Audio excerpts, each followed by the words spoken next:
Hey guys, welcome to Tiny House Customs. I'm Dan.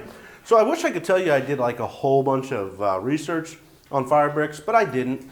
You know, I told you that I was going to put them into the bottom of it. I didn't really know, and then I didn't do any research on it, but I feel like I need to put something in the bottom of this. One of my buddies said I could put some sand down there. Another guy said just make a metal grate and put it over it. But I really like the fire bricks because they're going to retain some of that heat, and it will, once the fire goes out, those bricks will stay hot and still radiate the heat, in theory, in my head. So I purchased this one at Lowe's for $2.50. It's, I think, 2¼ inches tall. But I called up my local lumber yard today, and I asked them if they had some, and he was like, yeah, we do. We have this kind, and then we also have this kind. I like the thinner, same size, I think, yeah. They're just an inch and a quarter thick. So I'm gonna throw them in there. I think it'll be a good idea. I got 15 of them. I only need 9 to do the bottom, but they were cheap. They were $1.60. I think I spent 25 bucks. So I already cleaned the firebox out. I used some cardboard and scraped everything out, and then I used my shop vac and vacuumed it out. When I was 18, my mom sold the house that I grew up in, you know, the house that I lived in my whole life. And like the movers came, moved everything out, and like I was all depressed about it. I was like my childhood home. I didn't want to leave. And so like I had one more night there before the closing on the house, and I couldn't live there anymore. So I stayed there one more night, and I, had like an air mattress, a sleeping bag, a pillow, and I had a shop vac and some cleaning supplies. And so I just cleaned the house, from top to bottom, wiped everything down. So the house was like spotless when they would move in. There wasn't like a coat hangers in the corner and cords. I just cleaned the house completely. And then the last thing I did was took the shop vac and I went into the wood stove, into our fireplace that we had in the living room, and I used the shop vac. And when I did that, the dust went through the filter and came out the exhaust flow.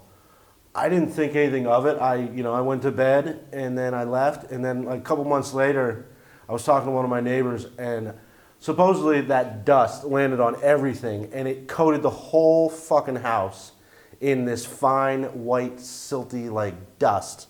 And the new homeowners were like pissed off, and I was like, what the hell? I spent all night cleaning that house and then that happened. My point of the story is, be careful if you're gonna use a shop vac. It could just send all that dust everywhere in your house. So maybe there's some other better method.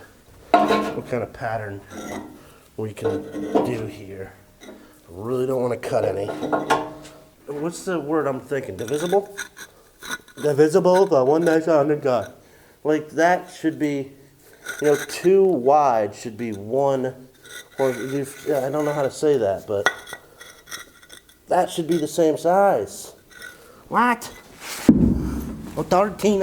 Gosh, that is scaring. He's scaring me. Like, whoa, dude, why do you have to bang with the boom rocks?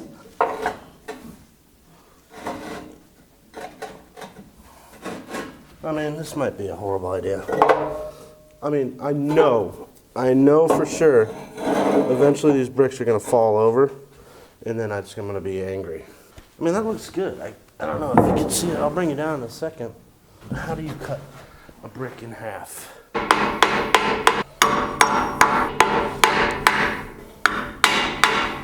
Look at that. I know the lighting's not great, but I think that'll work well.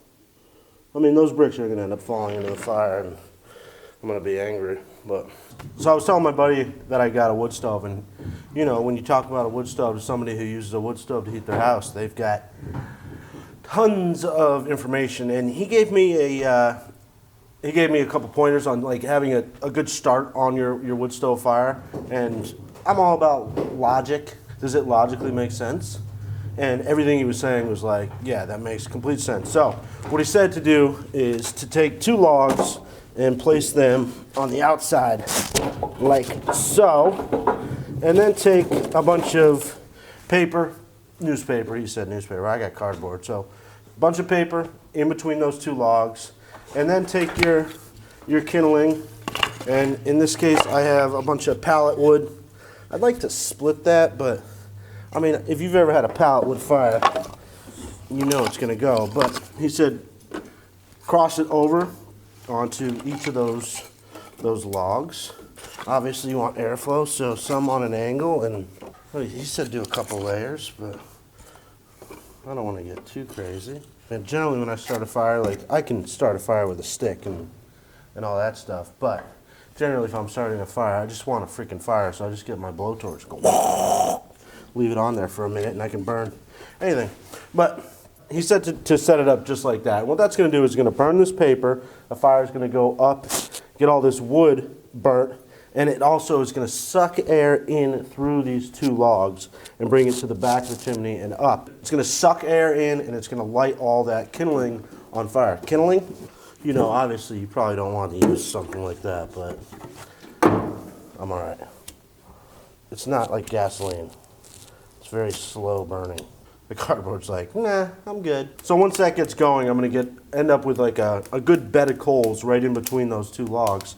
And then I'm gonna get a good piece of wood, something that's dry, and you know, that piece looks absolutely amazing to me. And I'll place that in there once I get that bed of coals.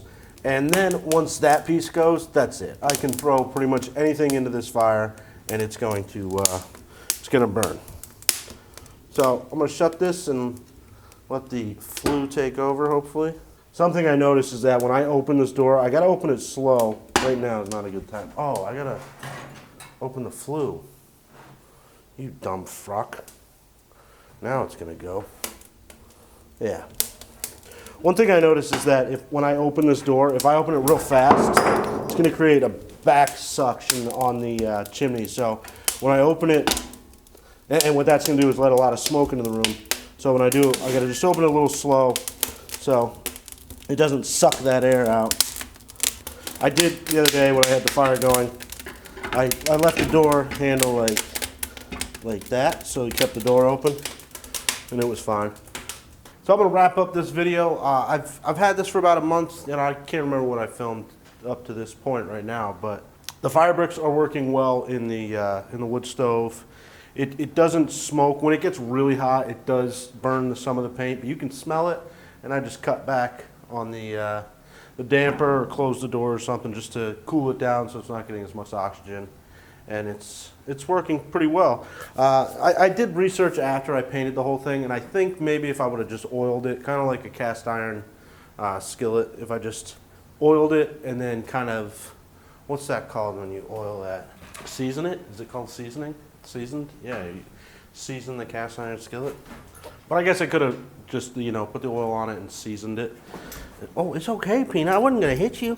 I never have ever hit you. Why you get scared? But overall, this thing's been great. I came in here this morning after I got off work, and I wasn't going to start it, but I have some stuff I need to do. So I just turned it on, got it going. I've just been using the blowtorch to fire it to get it going. It's so much easier and quicker. And fires it up pretty quick, and it's smoking hot right now. You can still see my breath, but before it was just like pure white smoke coming out of my mouth. So I know a couple of my Patreon supporters were saying, like, you know, this is going to get too hot, or I'm going to be too hot standing at the chop saw. Haven't had that be a problem at all. It never gets that hot where you can't stand.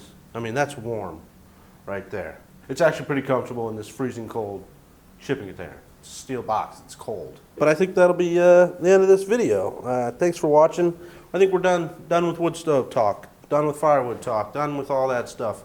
We're gonna move on to other projects. I got a project I'm working on right now, right over there, which you'll see probably, I think maybe next video, I'm not sure. Also, because of the holidays, I've been working a lot, so I had a lot of overtime. So purchased a couple big tools, I think. I purchased one big tool, and then I replaced another tool that I used to have. I still have, but those are coming up soon. And also, Peanut got a Christmas present, which I'm going to show you eventually too. I want to kind of do a review on that. So I'm going to let that sit for a few months, and then I'll talk about it. But I do hope you enjoyed this video. If you are new to my channel and you like this kind of content, make sure you hit the subscribe. If you like the video, make sure you hit the thumbs up. If you have some great knowledge, leave it down in that comment section below. If you really want to help my channel out, check me out on Patreon. Link's always in the top of the description below. Oh, last thing, a lot of you guys keep asking about these hats. You know, I have a few, and I kind of want to just hang on to them. I like this hat. I like these beanie style. I don't like the toboggan ones, you know, where they fold up. So I think I'm going to hang on to them. Doing merch wasn't really a great idea for me. I'm too small of a channel. And then the subscribers I have, not many of them watch my content. So I don't think I'm going to do merch. That's not really profitable. I broke even basically on this round that I made. I spent a couple $100 on it. So, so yeah, I don't have any hats available for sale anymore. I'm sorry. All right, that's it. I'll see you in the next video. Thanks, bye.